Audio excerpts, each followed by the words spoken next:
Good morning, students. We are starting off with a new chapter, that is metals and non-metals. Metals, those elements which can lose electrons easily and form positive ions. So metals are those elements that can readily give electron. They are mostly solids and possess high density. When I say density, it is nothing but number of atoms occupying a given volume or space. So there are more number of atoms that are occupying a given space in case of solid. They have a very high melting and boiling point. They have metallic luster and they are sonorous. They are shiny in nature and they are sonorous. It means they produce sound.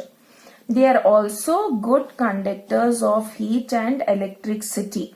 And they are usually malleable. That means it can be drawn into thin sheets, and ductile, they can be drawn into thin wires. And mostly the metals are very hard. And the ability of a metal due to which it can be beaten into thin sheet is called malleability, as I had told before. Example are the aluminium foils. Okay, they are malleable in nature. Ductility, example, you have copper wires, gold wires. So they are all ductile in nature. Metals are ductile as well as malleable in nature. And they are also lustrous. Let us study few of the chemical properties of metals. What happens when metals are burnt in air? So when metal reacts with oxygen, it forms metal oxide. For example, copper is heated in air. It combines with oxygen to form copper oxide, a black oxide. Copper plus oxygen forms copper oxide. Similarly, aluminium forms aluminium oxide. Aluminium plus oxygen, it gives rise to aluminium oxide.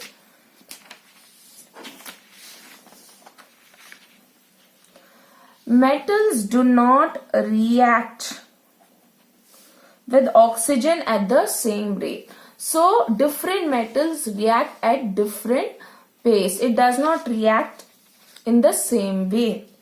Metals such as potassium and sodium react so vigorously that they catch fire if kept in open. We know usually potassium and sodium, they are stored under kerosene because they are very reactive. So they catch fire when they come in contact with the air. At ordinary temperature, the surfaces of metals such as magnesium, aluminium, zinc, lead, etc. are covered with a thin layer of oxide. The protective oxide layer prevents a metal from further oxidation.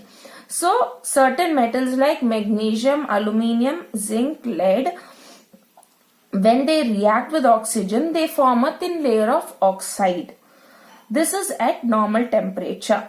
And this protective oxide layer that is formed on the metals prevent the metal from further oxidation or further addition of oxygen atom. Iron does not burn on heating, but iron filings vigorously when sprinkled in the flame of the burner. See, when you take a huge iron block, it has got a large surface area, so it does not burn. But if you break the iron into tiny pieces or tiny bits, so what happens? It catches fire easily. It is because of the surface area. Now, copper, when it reacts with oxygen, it forms copper oxide.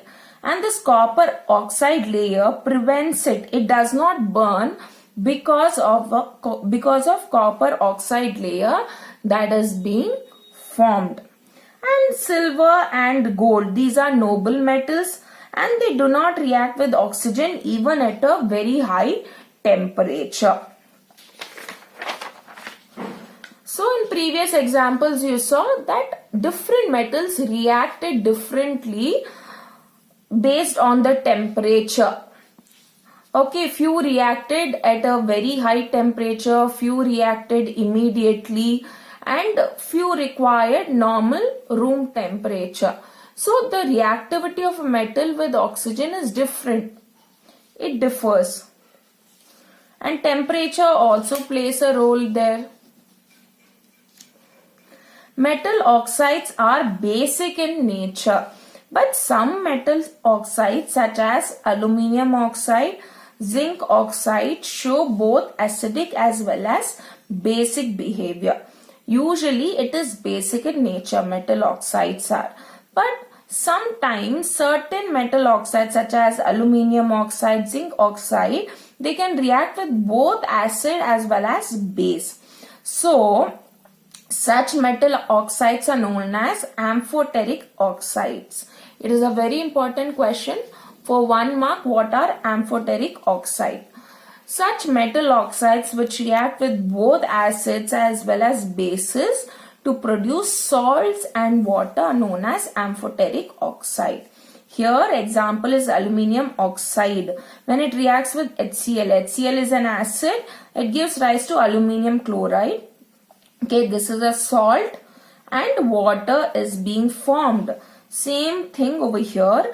Aluminium oxide can react with sodium hydroxide. This is a base to give rise to sodium aluminate. This is a salt. So salt and water is being formed.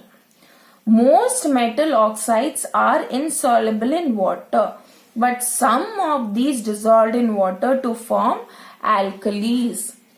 Sodium oxide and potassium oxide dissolved in water to produce alkalis as follows. So over here what is happening? This is sodium oxide, this is potassium oxide. When they dissolve in water, they give rise to sodium hydroxide and potassium hydroxide. They produce alkali. So metal oxide, when it reacts with dissolve in water, it forms alkalis.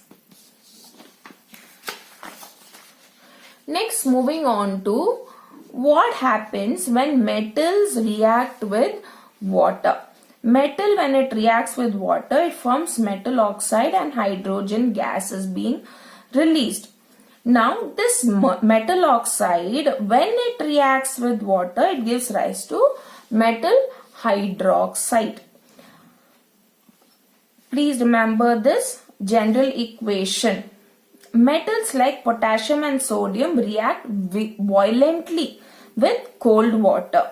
In case of sodium and potassium, the reaction is so violent and exothermic that the evolved hydrogen gas immediately catches fire. It means sodium and potassium reacts very violently with water. In the process, hydrogen is released, but the reaction is an exothermic one. So the hydrogen immediately catches fire.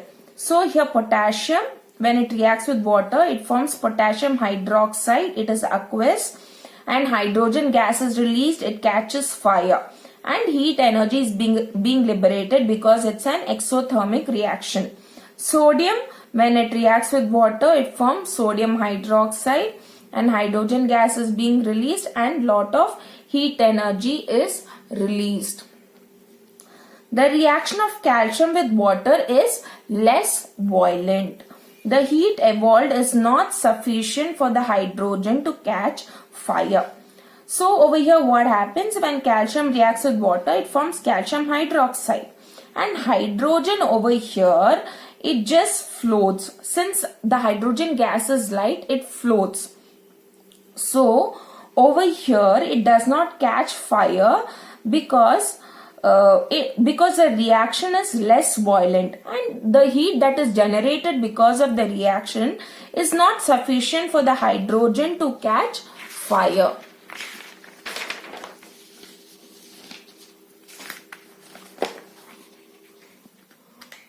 So calcium starts floating because the bubbles of hydrogen gas form sticks to the surface of metal. I told you hydrogen gas is light. As it is moving up, it sticks to the calcium. Okay, so it sticks to the metal and the metal metals floats on the surface. Even magnesium does not react with cold water. It reacts with hot water to form magnesium hydroxide and hydrogen. It also starts floating due to the bubbles of hydrogen gas sticking to its surface. So hydrogen gas is light, so as the hydrogen gas is being formed, it sticks to the metal and the metal starts floating. Metals like aluminium, iron and zinc does not react either with cold or hot water, but they react with steam to form the metal oxide and hydrogen. So aluminium, iron and zinc, they react with steam.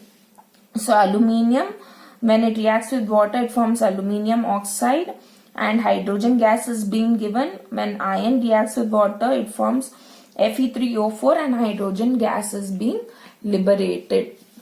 So over here we see, now based on the temperature, the reaction is different. Certain metals react with hot water, certain with steam, certain react at the normal room temperature itself.